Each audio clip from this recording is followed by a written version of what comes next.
As you all just heard, the Supreme Court has just reversed decades of judicial precedent. They didn't just say that the High Court judge who heard my case, Lord Justice Lloyd Jones, misinterpreted the law. They have concluded that the earlier High Court decision from 2006 and one from 1969 were also wrong in their interpretation of the law, and they should no longer be followed.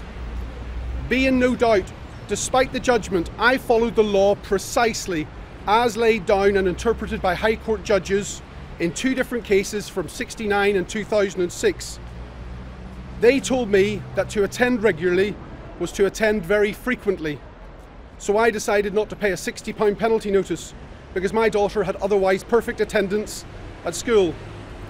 The decision of those High Court judges from 1969 and 2006 informed that decision, but here I stand outside the Supreme Court having just been told that I was wrong to rely on the decisions of those High Court judges to guide me on the law.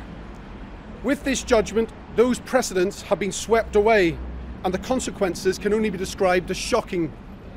To attend regularly no longer means to attend frequently.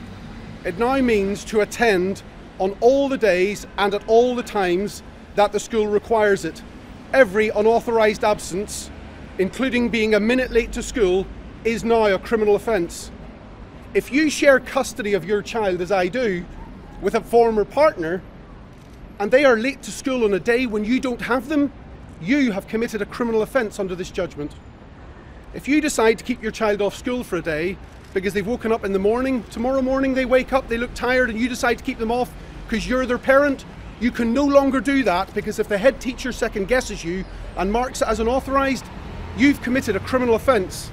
I can tell you, I have absolutely no intention of pleading guilty to this offence when it goes back to the Magistrates' Court. You know, anybody who's got a penalty notice pending right now, I'd say pay it, because you will be me in 2 years' time standing in the foot of the Supreme Court with potentially ruinous costs. I'm lucky, just before Christmas I managed to get a deal on the costs here, so it's not going to ruin me, but you know, that won't necessarily be true if it's you.